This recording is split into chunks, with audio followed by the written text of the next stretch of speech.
और सरकार आपकी बात नहीं मान रही, तो क्या कहेंगे आप? यही कहेंगे कि सरकार हमारी बातों को सुने, हमारी मांगे गलत नहीं है, जायज है। हम लोग काम कोई भी घर पे जो भी लोग है वो भी उतना सिक्योर नहीं है, बोलते रहते हैं कि तुम लोग के जॉब का कोई भरोसा नहीं है, हम लोग कैसे, पूरे माँ बाप है वो काम नहीं छोड़ पा रहे हैं कि तुम लोगों के भरोसे हम लोग कैसे छोड़ दे, जो घर का खर्चा है वो भी नहीं। कुमार, आप देख रहे हैं एक न्यूज़ 24 में इस वक्त मौजूद हूँ गर्दनीबाग धरना स्थल पे, जहाँ आपको बता दें कि लगातार 5-6 दिनों से जमीन सर्वे के जो सहकर्मी हैं वो धरना पे बैठे हुए। उनका लगातार जो मांग है कि हमारी 60 वर्ष तक आयु की जो नौकरी की गारंटी वो पूरी की जा सके, और 5 इनकी मांग है जो आपको बता दें कि जिसमें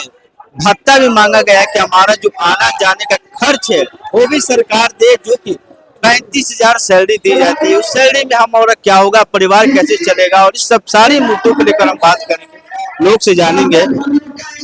भैया, आप लोग जो धरना पे बैठे हुए हैं, सरकार आप लोग की बात नहीं मान रही, जो लगातार धरना पे बैठे हुए हैं और सरकार आपकी बात नहीं मान रही, तो क्या कहेंगे आप? यही कहेंगे कि सरकार हमारी बातों को सुने, हमारी मांगे गलत नहीं है, जायज है। हम लोग काम कोई भी कर्मी अगर काम कर रहा है तो उसके मतलब इस बात के निश्चित होना चाहिए कि आने वाले समय में वो उसका फ्यूचर सिक्योर है। ऐसे तो नहीं ना मान लीजिए हम आज आए कल हटा दे, ये इस डर में हम लोग हमेशा काम कर रहे हैं, तो हम लोग को काम करने में भी थोड़ा इच्छा उतना नहीं हो पाता है, क्योंकि हम लोग का फ्यूचर सिक्योर नहीं है। घर पे जो भी लोग हैं वो भी उतना सिक्योर नहीं है, बोलते रहते हैं कि तुम लोग के जॉब का कोई भरोसा नहीं है, हम लोग कैसे, पूरे माँ बाप है वो काम नहीं छोड़ पा रहे हैं कि तुम लोग के भरोसे हम लोग कैसे छोड़ दे, जो घर का खर्चा है वो भी नहीं चल पाएगा। तो ये सारी समस्याएं हैं, तो सरकार को सोचना चाहिए इस चीज पर और हम लोगों को परमानेंट करना चाहिए, ताकि हम लोग और सर्वे के काम को आगे बढ़ाए, अच्छा से करें, लोगों को सुविधा मिले, क्योंकि सर्वे एक बहुत ही बड़ा काम विजन है बिहार में कई, ये सर्वे जो कई विजन है, क्योंकि बहुत दिनों से ये मामला फंसा हुआ है। क्या ये कई दिनों से ये मामला फंसा हुआ था, जमीन सर्वे को लेकर एक बहुत बड़ी मुद्दा है बिहार में। हाँ, जिसे बहुत सारा जो जमीन का विवाद है, ज्यादातर कोर्ट में केस है वो जमीन को लेकर ही है, और अगर सर्वे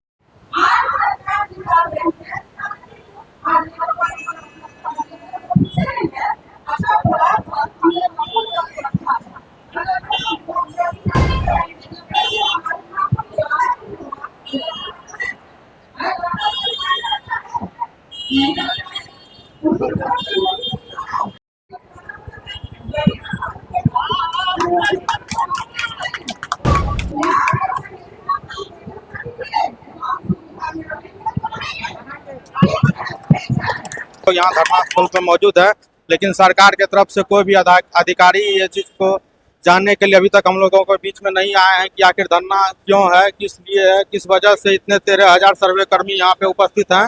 धरना स्थल पे एक साथ बैठे हुए हैं। ये सीधे सीधे सरकार की अफसरशाही को दर्शाता है। हम देखिए बिहार में सबसे उलझा हुआ मामला है भूमि विवाद मामला। उस उलझन को सुलझाने के लिए 13,000 सर्वे कर्मी की नियुक्ति हुई है, जो कि संविदा के तौर पे विज्ञापन दे के नियुक्ति हुई थी, और वर्तमान समय में सरकार हम लोग को संविदा कर्मी के रूप में भी दर्जा नहीं दे रही है। ये बहुत ही खेदजनक है, और हम लोग चाहते हैं कि हम लोग की जो 5 सूत्री मांग है नियमितीकरण को लेके, वो हम लोग के सरकार मान ले, और जमीनी विवाद जैसे बहुत ही महत्वपूर्ण कार्य के लिए हम लोग को नियुक्त किया गया है, और हम लोग इस कार्य में अपना 100% दे के इस चीज़ को हम लोग दूर करने का कोशिश करेंगे। और बिहार विशेष सर्वेक्षण जो कि माननीय नीतीश कुमार जी का बहुत ही महत्वाकांक्षी योजना है, तो इस महत्वाकांक्षी योजना को पूरा करने के लिए हम जैसे सर्वे अमीन कानून को और ASO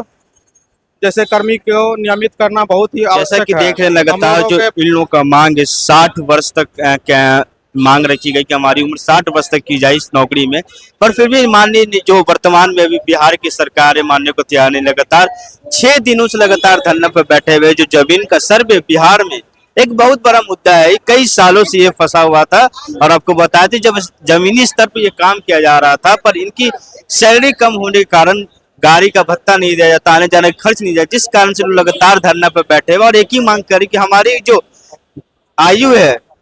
काम की जो 60 वर्ष तक कर दी जाए। और क्या कुछ होता है, इस तमाम वीडियो हमारे साथ बने रहे, देखते रहे एक न्यूज़ 24। धन्यवाद।